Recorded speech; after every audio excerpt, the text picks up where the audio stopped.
बिस्मिल्लाहिर्रहमानिर्रहीम। कमर पर जोरदार झाड़ू पड़ी तो मैं दर्द से बिलबिला उठी। मेरी सांस मुझे नफरत से घूर रही थी। मुझे यकीन नहीं आया था ये वही सांस थी जो मुझे पलकों पर बिछाती थी। पर जब से मैं बेवा हुई थी सब बदल गया था। जल्दी जा, बाहर कोई सेठ खैरात के पैसे तकसीम करने आया है बेवाओं में। शराफत से वो पैसे लाकर मेरे हाथ में रख। सांस ने कहा तो मैं आंसू साफ करती मोहल्ले में खड़ी उस आलीशान गाड़ी की जानिब गई। शर्मिंदगी से नजरें झुकाकर हथेली सामने फैला दी। जब कुछ देर तक पैसे न मिले तो नम नजरें उठाईं, पर वो अमीरजादा यकजुक गहरी नजरों से मुझे देख रहा था। माथे पर बड़ डाले मैंने फौरन चेहरा ढका, पर जब मैं रुखसत होकर अपने ससुराल पहुंची तो दिल में अजीब सी घबराहट थी। बचपन से सुना था नई दुल्हन के लिए ससुराल का घर कितना कड़ा इम्तिहान होता है। हर तरफ अजनबी चेहरे, नए रिश्ते, नई जिम्मेदारियां। दिल में खौफ था कि पता नहीं लोग कैसा सलूक करेंगे। मेरी माँ ने रुखसती के वक्त बार बार समझाया था, बेटी जबान नरम रखना, सबका दिल जीतना और सब्र को अपना जेवर बनाना। इन अल्फाजों को मैं दिल में बार बार दोहरा रही थी। गाड़ी जब दरवाजे पर रुकी तो मेरे दिल की धड़कन तेज हो गई। दरवाजे के दोनों तरफ रोशनियों की कतारें जगमगा रही थी, जैसे मेरा इस्तकबाल कर रही हूँ। दरवाजे पर मेरी सास खड़ी थी, चेहरे पर मुस्कुराहट, आंखों में चमक और होंठों पर कलिमात खैर। उन्होंने आगे बढ़कर मेरा हाथ थामा और नर्म लहजे में कहा, आओ बेटी, ये घर तुम्हारा है। इस जुमले ने मेरा आधा खौफ कम कर दिया। अंदर दाखिल हुई तो हर तरफ खुशी का माहौल था। बर्तनों की खनक, मेहमानों की बातें और मुबारकबादें। मैं चुपचाप सर झुकाए सब देख रही थी। दिल में बार बार दुआ मांगती कि अल्लाह करे ये रिश्ते हमेशा ऐसे ही मोहब्बत भरे रहें। शाम ढलते ही मेहमान रुखसत होने लगे। मैं कमरे में बैठी थी जब सास कमरे में आई। उनके हाथ में एक प्लेट थी। ये खाओ, तुम्हें भूख लगी होगी, उन्होंने मुस्कुराते हुए कहा। मैं हैरान रह गई। आमतौर पर दुल्हन के लिए काम करने वाली औरतें या नौकरानी खाना लाती हैं, मगर यहाँ मेरी सास खुद आई थी। मैंने घबरा कर कहा, जी मैं खुद आकर खा लूँगी, आप क्यों जहमत कर रही हैं। उन्होंने मेरा हाथ थामा और कहा, बेटी जहमत कैसी, तुम अब हमारी बेटी हो, तुम्हारे लिए ये सब करना मेरा फ़र्ज़ है। उनकी बातों में इतनी नरमी और खुलूस था कि मेरी आंखें भीग गईं। मेरे शौहर कमरे में आए तो मुस्कुरा कर बोले, देखा मेरी माँ कैसी हैं, तुम्हारी खुशी के लिए सब कुछ कर रही हैं। मैंने हल्की सी मुस्कुराहट के साथ कहा, जी वाकई मैंने तो कभी सोचा भी ना था कि सास यूं दिल जीत लेंगी। वहाँ से और बोले, मैंने कहा था ना मेरी माँ सबसे अलग है। अगले दिन सुबह जब मैं जागी तो दस्तरखान पर सब कुछ मेरा पसंदीदा था। पराठे, अंडे, दही और साथ में चाय बिल्कुल वैसी जैसी मुझे पसंद है। हैरत तो उस वक्त हुई जब सास ने आकर कहा, बेटी देखो जरा नमक ठीक है या नहीं, तुम्हें जैसा पसंद है वैसा ही होना चाहिए। मैंने हैरत से उनकी तरफ देखा और सोचा, ये कैसा रिश्ता है जो सब रिवायतों के बरक्स है। मैंने झिझकते हुए कहा, अम्मी जी आपको कैसे मालूम कि मुझे किस तरह का पसंद है। वो मुस्कुरा कर बोली, अरे बेटी तुम्हारे शौहर ने बताया था। रात को शौहर ने मुझे छेड़ते हुए कहा, अब तो तुम्हें यकीन हो गया ना मेरी माँ तुमसे मोहब्बत करती है। मैंने शर्माते हुए कहा, जी मगर इतनी मोहब्बत तो माँ अपनी बेटी से भी कम ही करती है। वो मुस्कुरा कर बोले, तो तुम भी बेटी ही हो। ये सुनकर मेरा दिल भर आया। मुझे लगा जैसे इस घर में मुझे अपनी जगह मिल गई है। मगर इंसान का सोचा हुआ और नसीब का लिखा हुआ हमेशा एक जैसा नहीं होता। मैं दिन रात यही समझती रही कि मेरी खुशियां हमेशा कायम रहेंगी, मगर तकदीर के पर्दे के पीछे कुछ और लिखा हुआ था। रात को शौहर ने एक बार कहा, जिंदगी का कोई भरोसा नहीं, बस खुशियों को जितना हो सके जी लो। मैंने हंसते हुए कहा, ये आप किस तरह की बातें कर रहे हैं। उन्होंने मेरी आंखों में देखते हुए कहा, पता नहीं दिल से निकल गई। मैंने हंसी में बात टाल दी, मगर आज सोचती हूँ कि शायद वो किसी इशारे की बात थी। उस वक्त तो मैं सिर्फ ये जानती थी कि मेरा घर एक जन्नत है। मेरे शौहर की मोहब्बत और सास का प्यार मेरे गिर्द एक हिसार बना रहा था। मैंने दिल में सोचा कि शायद यही मेरी असल कहानी है। मैं खुश थी, मुतमईन थी और अपनी किस्मत पर नाज़ा थी। लेकिन जिंदगी हमेशा हमारी मर्जी से नहीं चलती। ये सुकून, ये मोहब्बत और ये सहारा एक ऐसा ख्वाब था जो जल्द ही टूटने वाला था।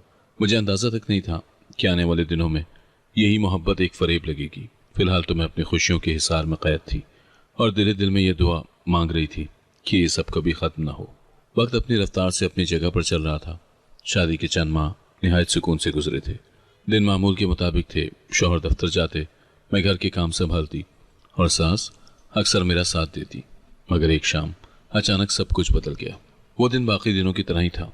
शौहर हस्बे मामूल दफ्तर से आए, खाना खाया और हल्की फुल्की बातें की। उन्होंने कहा, कल एक नई मीटिंग है, दुआ करना सब अच्छा हो। मैंने मुस्कुरा कर कहा, आपके नसीब में कामयाबी ही कामयाबी है। वो हंसे और बोले, बस तुम्हारे एतमाद पर मेरा यकीन कायम रहता है। यह उनकी आखिरी मुस्कुराहट थी जो मैंने देखी। अगली सुबह वो निहायत खुश थे। नाश्ते की मेज़ पर उन्होंने माँ से कहा, अम्मी जी, आज मुझे जल्दी निकलना है। सास ने दुआओं के साथ उन्हें रुखसत किया। वो दफ्तर गए मगर शाम को लौटे ही नहीं। कुछ घंटों के बाद एक साथी ने इत्तला दी कि दफ्तर में वो अचानक गिर गए हैं। हम सब दौड़े दौड़े अस्पताल पहुंचे। डॉक्टर के चेहरे पर संजीदगी थी। मैंने घबरा कर पूछा, डॉक्टर साहब क्या हुआ?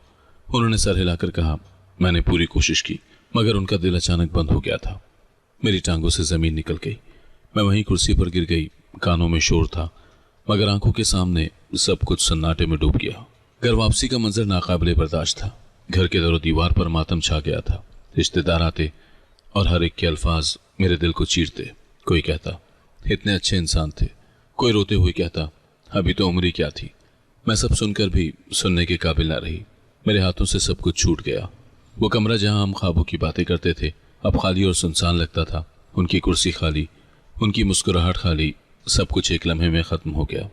इद्दत के दिनों में मैं एक कमरे तक महदूद हो गई। सास कमरे में आती मगर उनका अंदाज बदल चुका था। पहले वो मेरा दुपट्टा दुरुस्त करती, अब वो दूर दूर रहने लगी। एक दिन वो खाने की प्लेट कमरे में रखकर बोली, ये खा लो, मुझे और काम भी है। उनके लहजे में वो नरमी नहीं थी जो पहले महसूस होती थी। मैंने सोचा कि शायद बेटे के गम ने उन्हें बदल दिया है। दिन गुजरते गए मगर उनकी बेरुखी बढ़ती गई। एक दिन शाम को घर में कुछ रिश्तेदार आए। सब मातम करने बैठे थे।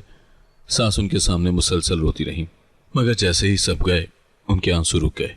उन्होंने मुझ पर एक नज़र डाली और सर्द लहजे में कहा, बस अब ज्यादा देर यूं आंसू बहाकर लोगों को दिखाने की जरूरत नहीं। मैं उनके अल्फाज पर चौंक उठी। मेरे दिल ने कहा, यह गम नहीं, कुछ और है। इद्दत के दौरान कई बार मुझे छोटी छोटी बातों पर डांट पड़ने लगी।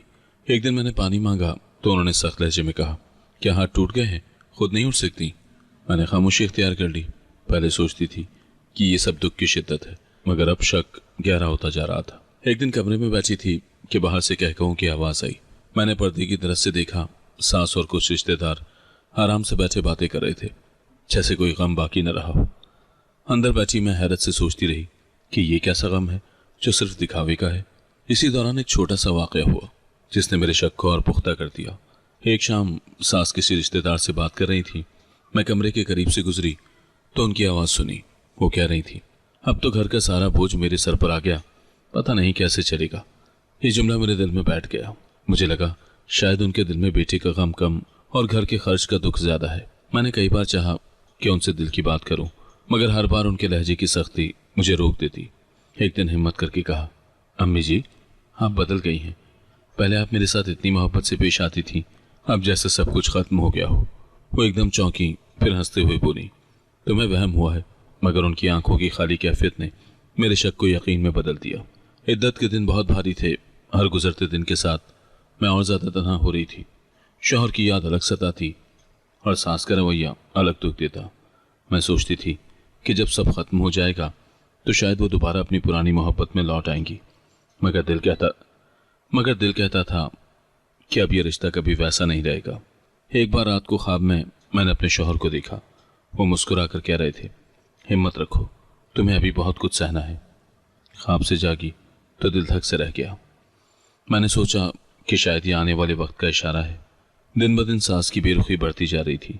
एक दिन उन्होंने मुझे कमरे से बाहर निकलने पर टोका और कहा, इद्दत है तुम्हारी, घर में लोगों के बीच क्यों जाती हो? उनके लहजे में सख्ती और अजनबियत थी। मैंने चुपचाप सर झुका लिया। वो औरत जो मुझे माँ कहकर गले लगाती थी अब यूं बात कर रही थी जैसे मैं बोझ हूं। मैं अक्सर रात को चुपचाप तकिए में मुंह छुपा कर रोती, सोचती कि ये वही औरत है जो मेरे लिए खाने में नमक कम या ज्यादा देखती थी। अब वो मुझे देखना भी गवारा नहीं करती। दिल चाहता था कि मैं चीख कर सब कुछ कह दूं मगर जबान बंद रहती। जब मुझे पहली बार एहसास हुआ कि शायद मेरी कहानी अभी खत्म नहीं हुई बल्कि शुरू हुई है, मैंने दिल में कहा, जो कुछ हो रहा है उसके पीछे कोई और हकीकत है और वो हकीकत आहिस्ता आहिस्ता सामने आने वाली थी। इद्दत के दिन अभी बाकी थे और मेरा दिल पहले ही हजारों सवालों में उलझा हुआ था कि एक दिन दरवाजे पर हल्की सी दस्तक हुई। मैंने दरवाज़ा खोला तो सामने एक पुरानी जानने वाली औरत खड़ी थी। उसका नाम शाइस्ता था। मोहल्ले में अक्सर शादी ब्याह पर मिला करती थी। वो अंदर आई, नजरें झुकाए बैठी रही और कुछ लम्हे के बाद धीरे से बोली, बेटी, तुम्हारा दुख बहुत बड़ा है मगर एक बात है जो मुझे कहनी है। मैंने चौंक कर पूछा, क्या बात है खाला? उन्होंने गहरा सांस लिया और बोली, बेटा शायद तुम्हारे इल्म में नहीं, मगर तुम्हारा शौहर लेपालक था। मेरे कानों में जैसे घंटियां बजने लगी। मैंने बेयकीनी से कहा, क्या? ये आप क्या कह रही हैं? वो बोली, हाँ ये सच है। वो इस घर का अपना बेटा नहीं था। मेरे दिल पर जैसे किसी ने चाकू मार दिया हो। मैं गुमसुम उसकी तरफ देखती रही। कमरे की दीवारें घूमती हुई महसूस हुई। मैंने लरसती आवाज में कहा, यह कैसे मुमकिन है? मैंने तो कभी सोचा भी नहीं। वो धीरे से बोली, ये बात ज्यादा लोग नहीं जानते। तुम्हारी सास ने हमेशा उसे अपना बेटा कहा, मगर असल हकीकत यह है कि बचपन में उन्हें ये बच्चा किसी रिश्तेदार से मिला था। क्योंकि वो बहुत ज़हीन और मेहनती निकला, पढ़ लिख कर अच्छी नौकरी पाई, इसीलिए वो उस पर नाज करती रही। उस लम्हे मेरा दिल जैसे रुक गया हो। मेरा जहन पिछली बातों को जोड़ने लगा। सास की मोहब्बत, उनकी नरमी, उनके बदलते रवैये, सब एक तस्वीर की तरह सामने आ गए। मैंने खुद से कहा, तो ये सब उसकी नौकरी और कमाई की वजह से था? मैंने खाला से पूछा, क्या सबको ये हकीकत पता है? वो बोली, नहीं, ज्यादातर लोग लाइल्म हैं, मगर मोहल्ले के चंद पुराने लोग जानते हैं। मेरे अंदर तूफान बरपा था। खाला शाइस्ता ने जाते जाते कहा, बेटी अब तुम्हें अपनी आंखों से सच देखना है। तुम्हारे सवालों के जवाब सिर्फ तुम्हारी सास के पास हैं। वो चली गई और मैं कमरे में तन्हा रह गई। आंखों के सामने शौहर की मुस्कुराहट घूम रही थी। मैं सोच रही थी, क्या मेरा प्यार भी एक धोखा था? क्या मैंने अपनी जिंदगी एक ऐसे रिश्ते पर गुजार दी जो हकीकत में था ही नहीं? उसके बाद मैंने सास को गौर से देखना शुरू किया। एक दिन मैं किचन में गई तो वो फोन पर किसी रिश्तेदार से कह रही थी, अब सब बोझ मेरे सर पर आ गया है। उस लड़के के जाने से कितना नुकसान हुआ। लफ्ज लड़का मेरे दिल को छेद गया। वो बेटा नहीं कह रही थी। मैं खामोशी से वापस आ गई, मगर मेरा दिल जोर जोर से धड़क रहा था। एक शाम मैंने हिम्मत करके उनसे पूछ लिया, अम्मी जी क्या ये सच है कि वो आपका अपना बेटा नहीं था? वो चौंक गई। उनके हाथ से कब गिरने ही वाला था। उन्होंने सख्त लहजे में कहा, ये सब तुम्हें किसने बताया? मैंने खामोशी इख्तियार की। वो मुझे घूरती रही और फिर बोली, लोगों की बातों पर ध्यान मत दो। मगर उनकी आंखों की झपक ने सब कुछ वाजे कर दिया। अब मेरा दिल उनके हर अमल पर शक करने लगा। वो पहले दिनों की तरह मेरा हाल नहीं पूछती थी। अगर मैं बीमार भी पड़ती तो कहती, अपने आप को संभालो, अब दूसरों पर बोझ मत बनो। उनके लहजे में अजनबियत थी। एक दिन मैंने देखा वो किसी कागज में हिसाब किताब कर रही थी। मैंने करीब जाकर देखा तो वो मेरे शौहर की तनख्वाह के पुराने बिल और रसीदें देख रही थी। उनके चेहरे पर अफसोस के बजाय खालीपन था, जैसे वो सोच रही हूँ कि अब ये आमदनी कहाँ से आएगी। दिन गुजरते गए और मेरे दिल का जख्म गहरा होता गया। मोहल्ले में कुछ औरतें आती और कहती, बेवा का हाल बहुत बुरा है, अल्लाह सहारा दे। मैं सर झुकाए सब सुनती रहती, मगर सास सबके सामने बनावटी आंसू बहाती, जैसे दिखा रही हूँ कि वो टूट चुकी हैं। लेकिन जैसे ही लोग जाते उनका चेहरा बदल जाता। इसी दौरान मुझे कई छोटे छोटे वाकयात ने और भी यकीन दिलाया कि मेरी सास के लिए मैं कुछ भी नहीं हूँ।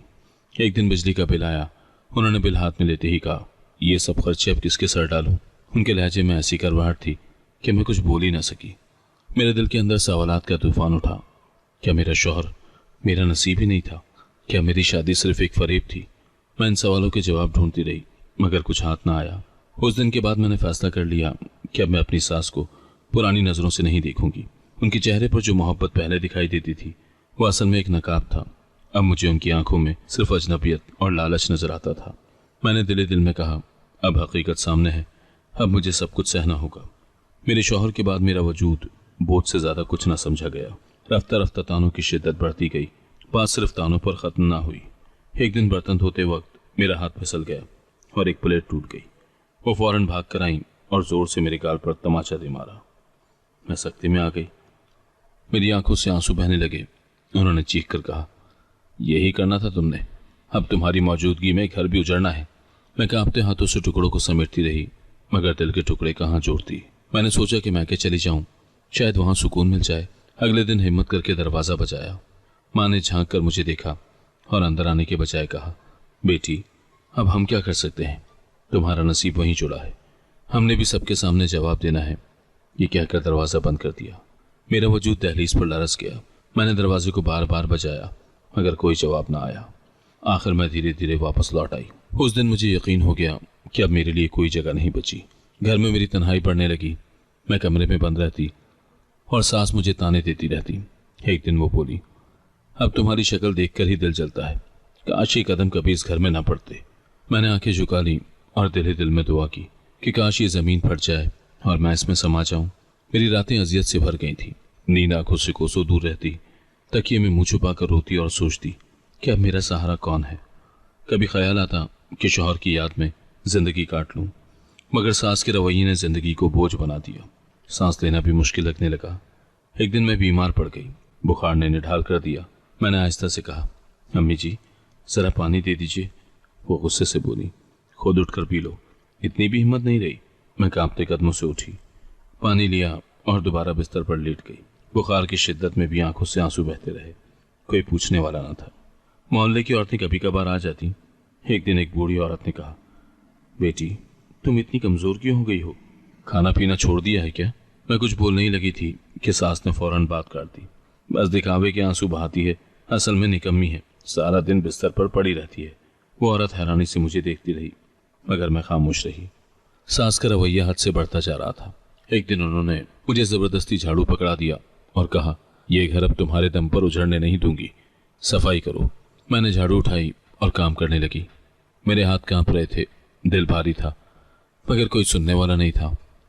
इस सब के बावजूद मैंने कई बार सब्र किया, सोचती कि शायद वक्त गुजरने के बाद उनका दिल बदल जाए, मगर उनके ताने और मारपीट बढ़ती ही जा रही थी। एक दिन उन्होंने मुझे बावर्ची खाने में धकेलते हुए कहा, यही रह गया था, अब दुनिया भर के लिए हमें रुस्वा करके छोड़ेगी। मैंने थकी हुई आवाज में कहा, अम्मी जी मैंने आपका क्या बिगाड़ा है? मगर जवाब में सिर्फ एक धक्का मिला। मैंने कई बार अल्लाह से दुआ की कि कोई मौजज़ा हो जाए, कोई मेरी जिंदगी बदल दे, मगर हर दिन एक नई अजियत लेकर आता। मेरी हालत देखकर कभी कभी मोहल्ले के बच्चे सवाल करते, खाला आप इतनी उदास क्यों रहती हैं?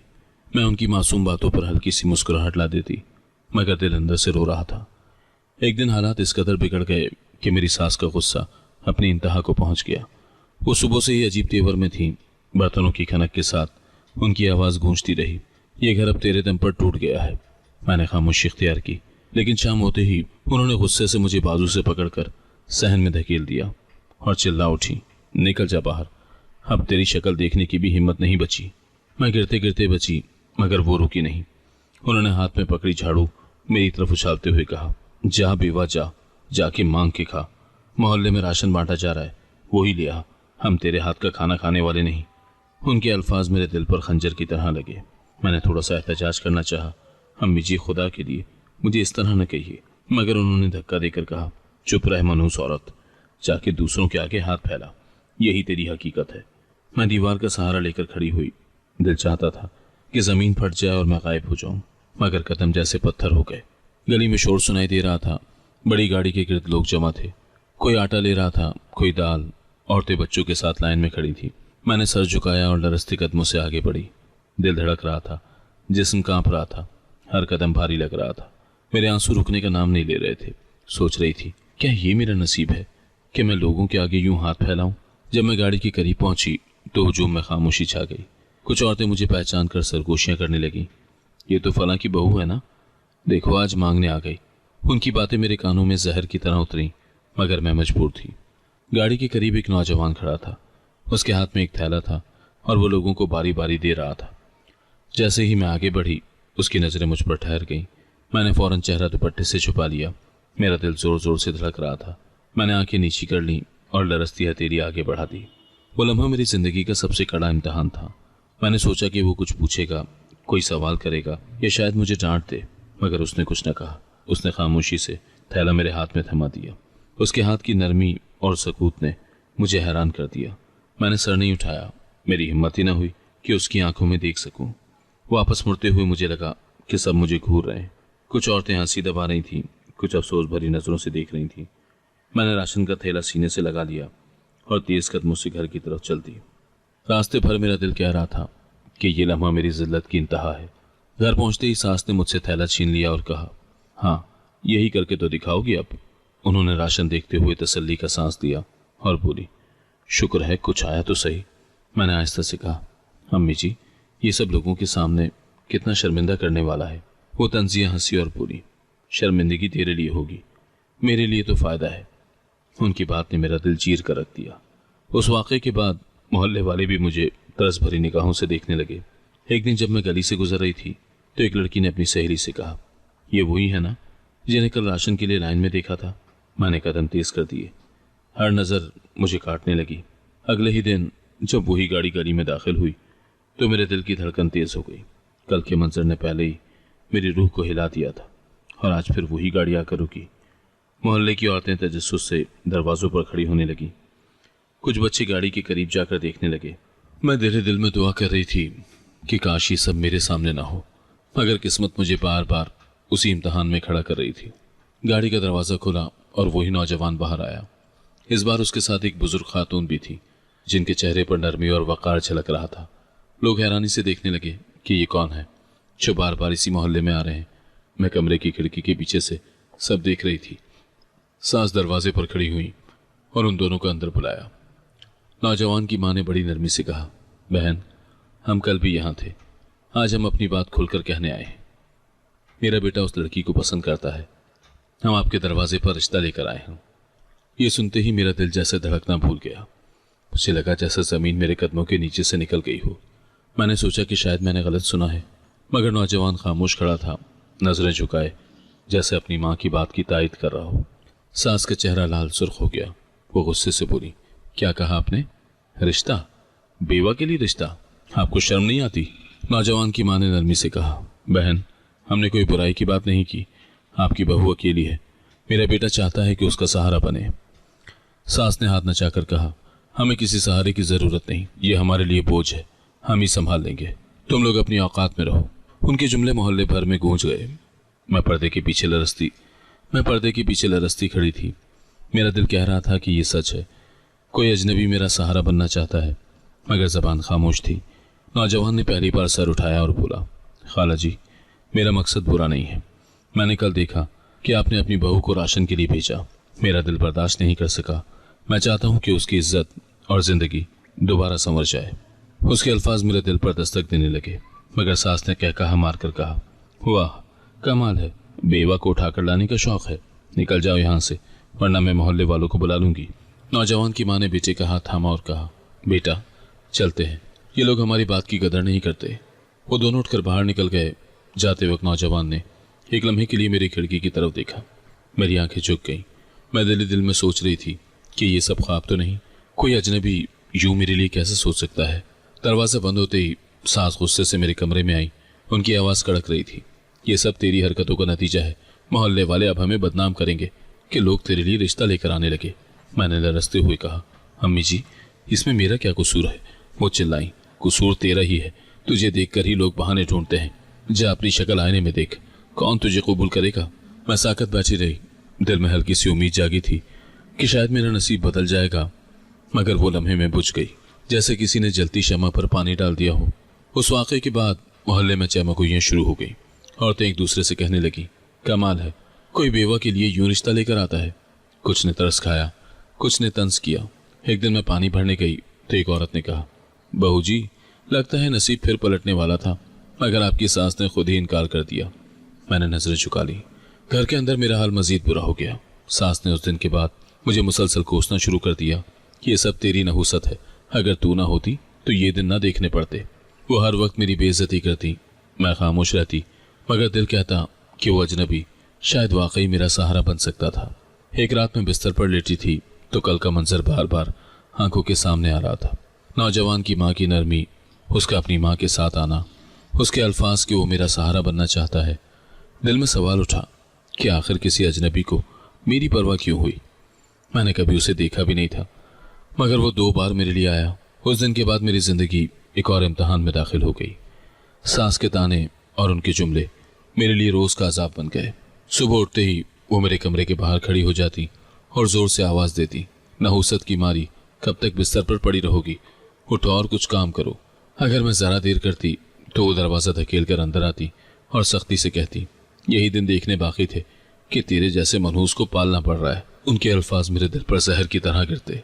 एक दिन जब मैं सहन में कपड़े धो रही थी तो उन्होंने आकर कहा, हायरी नहुसत, तेरे कदम पड़ते ही मेरा घर उजड़ गया। मैंने आंखें झुकाकर काम जारी रखा, मगर उन्होंने झपट कर बालों से पकड़ा और झिंझोड़ते हुए कहा, बोल क्यों नहीं रही? तेरी जबान कट गई है क्या? मैंने बमुश्किल खुद को संभाला और आहिस्ता से कहा, अम्मी जी, मैंने आपका क्या बिगाड़ा है? उन्होंने हाथ उठाकर मेरे गाल पर मारा और बोली, तेरा वजूद ही मेरे लिए बोझ है। 1 हफ्ते तक यही मामूल रहा। दिन हो या रात, सास के जुमले मेरी रूह को छेदते रहे। मोहल्ले में अगर किसी औरत ने मेरा हाल पूछ लिया तो वो बाद में मुझे कोसती रहती, लोग तुझ पर तरस दिखा रहे हैं, ये सब तेरी ही नहुसत है। मेरे बेटे के बाद लोग अब मुझे भी तरस की निगाह से देखते हैं। मैंने कई बार सोचा कि सब छोड़कर भाग जाऊं, लेकिन कहाँ जाती। मैके का दरवाज़ा पहले ही बंद हो चुका था और ससुराल में मेरी कोई जगह नहीं थी। एक दिन हिम्मत करके कहा, अम्मी जी, अगर आप चाहती हैं तो मैं कहीं और चली जाऊं, आप पर बोझ नहीं बनूंगी। उन्होंने तंजिया क्या कहा मारा, कहाँ जाओगी, किसको मुंह दिखाओगी, सब जानते हैं कि तू नहुसत है, कोई तुझे अपने घर में नहीं रखेगा। मेरी जिंदगी वाकई कैद जैसी हो गई थी। मैं दिन भर घर के काम करती, मगर उसके बावजूद ताने खत्म ना होते। एक दिन मेहमान आ गए। मैंने जल्दी से चाय बनाई और ट्रे में रखकर ले गई। जैसे ही ट्रे टेबल पर रखी, कप का किनारा जरा सा टकरा गया। सास ने सबके सामने कहा, यही रह गया था, अब दूसरों के सामने हमारी इज्जत भी खाक में मिला रही है। मेहमानों ने नजरें झुका ली और मैं शर्मिंदा होकर वापस आ गई। कमरे में जाकर रोई, मगर आंसू मेरे दुख को कम न कर सके। मोहल्ले के बच्चे भी कभी कभार खेलते हुए मेरे करीब आ जाते। एक दिन एक बच्चा बोला, खाला, आंटी कहती हैं कि आप मनहूस हैं, क्या ये सच है? मैं सकते में रह गई। सास ये सुनकर पास ही से चीखने लगी, हाँ ये सब सच है, ये है मनहूस औरत जिसने मेरा बेटा खा लिया। बच्चे डर कर भाग गए और मैं दीवार के साए में खड़ी रह गई। रात को जब मैं अपने बिस्तर पर लेटी तो दिल बार बार कहता कि ये सब खत्म कर दूं, मगर हिम्मत ना होती। मैं सोचती कि अगर मैं भी ना रही तो दुनिया में मेरा जिक्र भी ना रहेगा। शौहर की याद आई तो दिल चाहता कि उनसे सवाल करूं, आपने मुझे क्यों अकेला छोड़ दिया, मगर उनकी आवाज़ सुनने वाला कोई न था। एक दिन मैं किचन में खाना पका रही थी, सालन में नमक थोड़ा ज़्यादा हो गया। जैसे ही सास ने चखा, गुस्से में बोली, ये जहर खिलाने का इरादा है? तेरे हाथों ने तो घर का सुकून खा लिया, अब हमें भी मार डाल। उन्होंने देगची उलट दी और मुझे धक्का देकर बाहर निकाल दिया। मैं ज़मीन पर गिर गई और चोट भी आई, मगर उनकी आंखों में रहम न था। मेरी हालत दिन ब दिन कमज़ोर होने लगी। मोहल्ले की एक औरत ने एक दिन कहा, बेटी तुम्हारा रंग क्यों इतना पीला हो गया है? मैंने जवाब न दिया, मगर सास ने फौरन कहा, खाना पीना छोड़ दिया है, बस रोना धोना आता है। वो औरत मुझे देखकर चली गई और मैं अंदर से टूट कर रह गई। कभी कभी दिल चाहता कि किसी से बात करूं, मगर ज़बान खामोश रहती। हर दिन एक सा लगता, सुबह का सूरज मेरे लिए नए तानों का पैगाम लाता और रात मेरी आंखों के आंसुओं में डूब जाती। सास के ताने इस हद तक बढ़ गए कि एक दिन उन्होंने मेरा दुपट्टा खींच कर कहा, ये दुपट्टा ओढ़कर क्या दिखा रही है? इज्जत? तेरे पास कोई इज्जत नहीं, तेरे नसीब में सिर्फ नहुसत है। मैंने दुपट्टा दोबारा ओढ़ा और कमरे में जाकर खुद को बंद कर दिया। दरवाजे के पीछे बैठकर मैंने रोते हुए कहा, या अल्लाह, आखिर ये सब कब खत्म होगा? लेकिन जवाब कहीं से नहीं आया। हर रोज मेरी हिम्मत टूटती गई, मेरे लबों पर हमेशा खामोशी रही और आंखों में आंसू। मैंने महसूस किया कि अब मेरी जिंदगी सिर्फ उनके जुमलों और जुल्म के साए में कैद है। एक हफ्ता ऐसे ही नहुसत के ताने सहते गुजरा। मैं कमरे में कैद होकर रह गई थी। न बाहर निकलने की हिम्मत थी, न किसी से बात करने की। लेकिन एक दिन अचानक दरवाजे पर दस्तक हुई। मैं चौंक गई। बाहर निकली तो देखा वही गाड़ी गली में खड़ी है। दिल की धड़कन तेज हो गई। दरवाज़ा खुला तो वही नौजवान अपनी माँ के साथ अंदर आया। उनके कदमों की चाप पूरे सहन में गूंजने लगी। मेरी सास ने तेज निगाहों से देखा और तंजिया लहजे में कहा, फिर आ गए, अभी तक समझ नहीं आई? नौजवान ने अदब से कहा, खाला जी, मैं आपसे सीधी बात करने आया हूँ। मैं चाहता हूँ कि आपकी बहू मेरी बीवी बने। मेरी सांस रुक गई। मैं दीवार के साथ खड़ी रह गई। कमरे के पर्दे से झांकते झांकते मेरे हाथ पसीने से भीग गए। सास ने कहकहा लगाया और बोली, वाह, कमाल है, ये भी वाह, और तुम्हारे ख्वाब इतने बड़े। जाओ बेटा, अपनी राह लो, हमें किसी के सहारे की ज़रूरत नहीं। नौजवान ने संजीदगी से कहा, खाला जी, मैं मजाक नहीं कर रहा। मैंने देखा है कि आपने अपनी बहू के साथ कैसा सलूक किया है। वो इस घर में खुश नहीं है। मैं चाहता हूँ कि उसे एक नई जिंदगी मिले। सास गुस्से से आगे बढ़ी, तुम्हें क्या लगता है ये कोई खिलौना है जो तुम्हारे कहने पर तुम्हें दे दूं? बेवा के लिए रिश्ता मांगना भी शर्म की बात है। नौजवान की माँ ने आहिस्ता से कहा, बहन, हम कोई बुराई नहीं चाहते, हम अपनी खुशी से रिश्ता मांगने आए हैं। मोहल्ले की औरतें ये सब सुनने के लिए दीवार के करीब जमा होने लगी। दरवाजे पर कुछ बच्चों की हंसी भी सुनाई थी। सास ने दरवाज़ा बंद करने के लिए कदम बढ़ाए, मगर नौजवान ने एक जुमला कहा जिसने सब बदल दिया। खाला जी, अगर आपको अपनी बहू की फिक्र नहीं तो कम से कम अपनी फिक्र कर लें। मैं आपको पैसे भी दूंगा और एक नया मकान भी। ये सुनते ही जैसे सहन की फिजा बदल गई। सास का चेहरा जो अभी तक गुस्से से सुर्ख था एकदम बदलने लगा। उनकी आंखों में वही पुरानी चमक उभरी जिसे मैं अच्छी तरह पहचानती थी। वो लम्हा मेरे लिए बिजली की तरह था। मेरा दिल जोर से धड़का। मैंने सोचा, ये कैसे जान गया कि उन्हें सिर्फ लालच है। सास ने एक लम्हा खामोशी इख्तियार की, फिर कुर्सी पर बैठ गई और बोली, कितने पैसे और मकान कहाँ होगा? उनका लहजा ऐसा था जैसे अभी तक के सारे इनकार महज दिखावा था। नौजवान ने अपनी माँ की तरफ देखा, फिर आहिस्ता से कहा, आपकी बहू को मैं अपने घर ले जाऊंगा। उसके बदले में आपको इतनी रकम दूंगा कि आपका बकिया वक्त सुकून से गुजरेगा। साथ ही एक छोटा सा मकान भी आपके नाम होगा। मेरे कदम जमीन से जुड़ गए, आंखों से आंसू निकलने लगे। मैंने दिल ही दिल में कहा, क्या मेरी जिंदगी की कीमत यही है? नोट और एक मकान। सास की आंखों में लालच की आग भड़कने लगी। वो फौरन बोली, अगर वाकई तुम ऐसा करोगे तो मुझे कोई एतराज नहीं। वैसे भी ये मेरे लिए बोझ है, ले जाओ इसे। उनके अल्फाज मेरे कानों में हथौड़े की तरह गूंजे। मैं बेख्तियार रोने लगी। कमरे में जाकर दरवाज़ा बंद कर लिया। मेरी सिसकियां सुनाई दे रही थीं। मैंने आंखें बंद करके सोचा कि ये वही औरत है जिसने कभी कहा था कि तुम मेरी बेटी हो। आज वही मुझे एक सौदा बनाकर बेच रही थी। नौजवान की मां ने नरम लहजे में कहा, बहन, आपने अच्छा फैसला किया है, हम जल्द ही सब तय कर लेते हैं। सास ने सर हिला दिया और खुशी से कहा, हाँ, अब यही बेहतर है। मोहल्ले में ये खबर आग की तरह फैल गई। औरतें कहने लगी, देखा, पैसे की खातिर सब कुछ बदल गया। कुछ ने कहा, बेवा के नसीब पलट गए, किस्मत साथ दी गई। मगर मेरे दिल में सिर्फ चोट थी। घर के अंदर का माहौल एकदम बदल गया।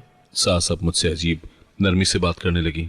एक दिन कहने लगी, बेटी, किस्मत का लिखा कोई मिटा नहीं सकता, जा अपने नसीब आजमा। मैंने खामोशी से आंखें झुका ली। मेरा दिल कह रहा था, ये नरमी मोहब्बत की नहीं बल्कि सौदा पूरा होने की खुशी की है। नौजवान एक दो बार मजीद आया। हर बार वो रस्मी बातें करता और कहता, फिक्र न करें, मैं आपका ख्याल रखूंगा। मैं दिल ही दिल में सोचती, क्या ये मेरा खरीदार है या मेरा सहारा? सास मोहल्ले वालों के सामने बड़े फख्र से कहने लगी, मेरी बहू के नसीब बहुत ऊंचे हैं, अब उसे एक अच्छे घर में जाना है। उनकी जबान पर शुक्राने के अल्फाज थे, मगर आंखों में सिर्फ नोट और मकान की तस्वीर थी। इस सारे अमल के दौरान मेरी हालत और ख़राब होती गई। एक दिन मैंने हिम्मत करके कहा, अम्मी जी, मुझे ये शादी नहीं करनी। उन्होंने गुस्से से कहा, चुप रहे, अब तेरी मर्जी कोई नहीं पूछेगा, फैसला हो चुका है। मेरी सांसें रुकने लगी। दिल चाहता था कि मैं चीख चीख कर सबको बताऊं कि ये रिश्ता मोहब्बत का नहीं, सौदा है, मगर जबान कफल बनी रही। नौजवान ने आखिरी बार आकर सास के हाथ में पैसे रखे और मकान की दस्तावेज दिखाई। सास की आंखों में चमक मजीद बढ़ गई। उन्होंने कहा, अब कोई रुकावट नहीं, शादी कर दो। मेरी तकदीर चंद नोटों और एक मकान के एवज बेच दी गई। मैं दरवाजे के पीछे खड़ी ये सब सुनती रही। दिल चाहता था कि मैं बेहोश हो जाऊं, मगर आंखों से सिर्फ आंसू ही बहते रहे। मैंने सोचा, क्या औरत की जिंदगी की कीमत यही है? क्या मैंने सब कुछ इसी दिन के लिए सहा? उस लम्हे मेरा दिल टूट गया। मैं बेख्तियार रोने लगी। मेरी आवाज़ पूरे कमरे में गूंज रही थी, मगर सुनने वाला कोई ना था। मेरी शादी उस लड़के से कर दी गई। ना मैंने हाँ कही और ना ही ना। सब फैसले मेरे बगैर किए गए। निकाह के वक्त कलमे मेरे लबों पर आते भी थे, मगर दिल बिल्कुल खाली था। कमरा गवाहों और रिश्तेदारों से भरा हुआ था। सब ने मुबारक हो कहा, मगर मुझे लगा जैसे किसी बाजार में एक सौदा मुकम्मल हो गया हो। मेरी नज़रें झुकी थी, आंसू बार बार पलकों से बह निकलते। मुझे यूं महसूस हुआ जैसे कोई चीज़ खरीद ली गई हो और मैं उस खरीदो फरोख्त का हिस्सा हूँ। शादी के बाद जब वो मुझे अपने घर ले आया तो मैं खामोश बैठी थी।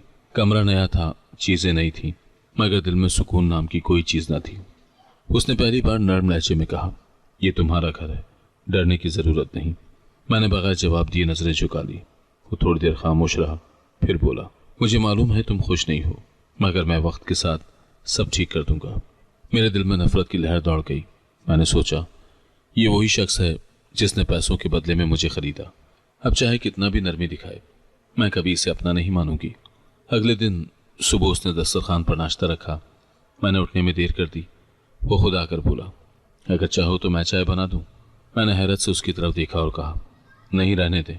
वो मुस्कुरा कर बोला, मेरी माँ कहती हैं बीवी को आराम देना मर्द की जिम्मेदारी है। मैं खामोश रही, अंदर से सोचती रही कि ये सब दिखावा है। घर के काम में वो अक्सर मेरा साथ देता। एक दिन मैंने बर्तन धोए तो उसने कहा, तुम थक जाओगी, आधे मैं कर लेता हूँ। मैंने सख्त लहजे में कहा, ज़रूरत नहीं। वो फिर भी मुस्कुरा दिया और बोला, ठीक है, मगर तुम्हें कभी अकेला नहीं छोड़ूंगा। वो हर दिन वो छोटी छोटी बातों से अपनी मोहब्बत साबित करने की कोशिश करता। एक दिन मैं बीमार हो गई, बुखार में निढाल थी। उसने दवाई लाई और मेरे करीब बैठकर कहा, खा लो वरना और कमजोर हो जाओगी। मैंने आंखें फेर ली, मगर उसने सब्र के साथ मेरे माथे पर हाथ रखा। उसके लम्स में अजीब सुकून था, मगर मैंने अपने दिल को सख्त कर लिया। रात को जब मैं जाग रही थी तो वह आहिस्ता से बोला, मैं जानता हूं तुम सोचती हो कि मैंने तुम्हें खरीदा है, मगर यकीन करो मैंने सिर्फ तुम्हें बचाने के लिए ये सब किया। अगर मैं ना आता तो तुम्हारी जिंदगी और मुश्किल हो जाती। मैंने कोई जवाब न दिया, मगर दिल में एक लम्हे को लर्जिश सी हुई। मोहल्ले वाले भी अब नई बातें करने लगे थे। एक दिन बाजार में एक औरत ने मुझे कहा, बेटी नसीब वाली हो, ऐसा शौहर मिला जो तुम्हारे लिए खड़ा हुआ। मैंने दिल दिल में कहा, वो नहीं जानती कि ये सब एक सौदा है। मैंने कई बार अपने दिल को सख्ती से समझाया कि मोहब्बत खरीदी नहीं जा सकती। वो चाहे रोज फूल ला कर दे, चाहे हर वक्त मीठे अल्फाज बोले, मेरा दिल नहीं पिघलेगा। एक दिन उसने वाकई फूल लाकर मेरे सामने रखे और कहा, ये तुम्हारे लिए हैं। मैंने तलखी से कहा, फूल से क्या होगा, हकीकत तो नहीं बदलेगी। वो धीरे से बोला, वक्त सब बदल देता है। हमारी जिंदगी यूं ही चलती रही। हर दिन वो मोहब्बत दिखाता रहा और मैं पत्थर बनी रही। अगर मैं किचन में देर तक खड़ी रहती तो वो आकर पानी पकड़ा देता। अगर मैं थक कर बैठ जाती तो वो कहता, मैं हूं ना, मैं सब संभाल लूंगा। मैं अक्सर उसके सामने खामोश रहती। कभी कभी दिल चाहता कि चीख कर कहूं, मुझे अकेला छोड़ दो, मगर जबान से अल्फाज ना निकलते। एक रात जब बारिश हो रही थी, उसने खिड़की के पास खड़े होकर कहा, बारिश नई जिंदगी देती है, शायद ये हमारी जिंदगी में भी खुशियां ले आए। मैंने सोचा, क्या ये सच है या सिर्फ तसल्ली? उसकी मोहब्बत की सबसे बड़ी दलील तब मिली जब एक दिन मोहल्ले में किसी ने मेरे माजी का जिक्र किया। एक औरत ने तंज करते हुए कहा, यही है ना वो बेवा जिसे पैसों के एवज लिया गया? उसने फौरन जवाब दिया, खबरदार जो आइंदा मेरी बीवी के बारे में ऐसी बात की, वो मेरे लिए इज्जत है। उसके लहजे में इतना एतमाद था कि मोहल्ले वाले खामोश हो गए। मैं अंदर खड़ी ये सब सुन रही थी और हैरान थी कि कोई मेरी इज्जत के लिए यूं भी खड़ा हो सकता है। मैं फिर भी खुद को सख्त रखती रही, सोचती कि शायद वो वक्त के साथ बदल जाएगा, मगर वो हर दिन अपनी मोहब्बत में मजीद इजाफा करता। अगर मैं बीमार पड़ती तो घंटों मेरे पास बैठा रहता। अगर मैं खामोश रहती तो भी सब्र से मेरा इंतजार करता। आखिरकार दिल के अंदर मौजूद दीवारें हिलने लगी। मैं चाहती थी कि मैं मान न जाऊं, मगर उसकी मुस्तकिल मोहब्बत ने मेरे दिल पर दस्तक देना शुरू कर दी। वो रोज नई दलील देता, कभी मेरे लिए मीठा बनाता, कभी कोई कहानी सुनाता, कभी कहता तुम मेरी सबसे बड़ी दुआ हो जो कबूल हुई। मैं पत्थर बनी रही, मगर दिल के अंदर कहीं एक कोना नरम होने लगा। मैं खुद को समझाती रही कि मोहब्बत खरीदी नहीं जा सकती, मगर हकीकत ये थी कि वो अपनी मोहब्बत से मेरे जख्मों पर मरहम रख रहा था और मैं जानती थी कि एक दिन ये दीवारें टूट जाएंगी। वक्त के साथ मेरे दिल की बर्फ पिघलने लगी। वो शख्स जिसके बारे में मेरा ख्याल था कि उसने मुझे खरीद लिया है, आहिस्ता आहिस्ता मेरा सहारा बनने लगा। उसके रवैये में कोई बनावट नहीं थी। दिन गुजरते गए और मैंने महसूस किया कि उसकी हर बात मेरे जख्मों पर मरहम रख रही है। वो जब मेरे करीब होता तो मेरी खामोशी को भी पढ़ लेता। एक दिन मैंने हिम्मत करके कहा, तुम्हें ये सब करने की क्या ज़रूरत है, मैं तो कभी तुम्हारी नहीं बन सकती। वो मुस्कुरा कर बोला, मोहब्बत ज़रूरत के लिए नहीं की जाती, दिल के सुकून के लिए की जाती है। ये अल्फाज मेरे दिल के बंद दरवाजे पर एक और दस्तक थे। जो मोहब्बत मैंने खो दी थी वो मुझे फिर से मिलने लगी। एक दिन मैं सहन में कपड़े सुखा रही थी कि उसने आकर कहा, तुम इतनी देर धूप में क्यों खड़ी हो, आओ मैं मदद करता हूँ। मैंने कहा, ये मेरा काम है। वो हंसकर बोला, अब ये मेरा भी काम है।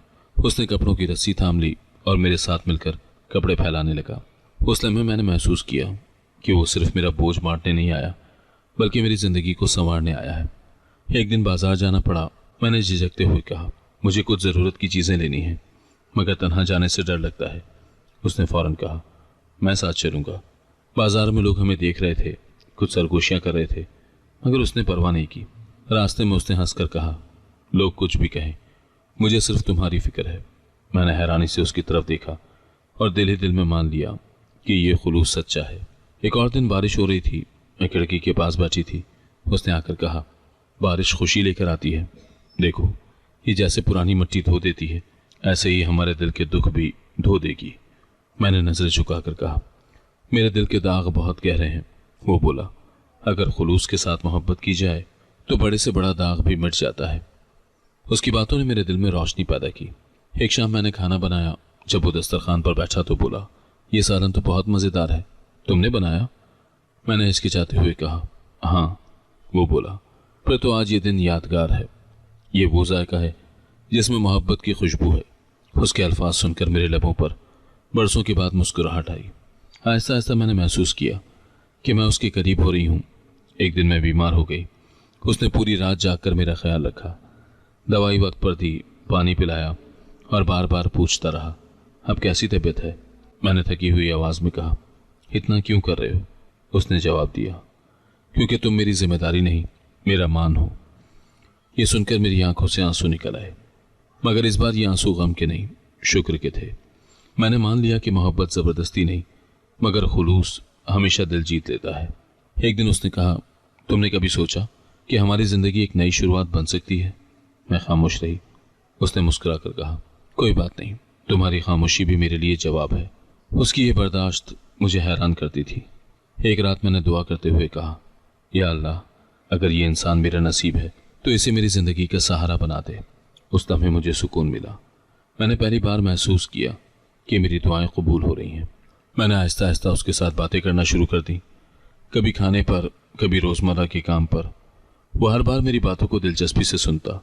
एक दिन मैंने कहा, मुझे लगता है कि तुम्हारी मोहब्बत ने मेरा खौफ कम कर दिया है। वो मुस्कुरा कर बोला, मोहब्बत खौफ को ख़त्म करने के लिए ही होती है। आखिरकार वो दिन आया जब मैंने उसके सामने सर झुका दिया। मैंने कहा, मैंने तुम्हें खरीदार समझा था, लेकिन तुम मेरा सहारा निकले। उसकी आंखों में खुशी के आंसू थे। उसने धीरे से कहा, अब तुम्हारी खुशी मेरी खुशी है। आज मैं खुश हूं कि वो शख्स जिसे मैं खरीदार समझती थी दरअसल मेरा निजात दहिंदा निकला। उसकी मोहब्बत ने मुझे नई जिंदगी दे दी। अब मैं जानती हूं कि जिंदगी दुख के बाद भी मुस्कुराहट देती है, अगर साथ सच्चा हो। वो सिर्फ मेरा शौहर नहीं बल्कि मेरा हमसफर है, जिसने मेरा बिखरा हुआ वजूद फिर से जोड़ दिया। अगर आपको आज की कहानी पसंद आई है तो वीडियो को जरूर लाइक कीजिएगा और अपने दोस्तों के साथ भी शेयर कीजिएगा। और हाँ, अगर आपने अभी तक हमारा चैनल सब्सक्राइब नहीं किया तो जरूर सब्सक्राइब करें। मिलते हैं कल एक नई और दिलचस्प कहानी के साथ। अल्लाह हाफिज।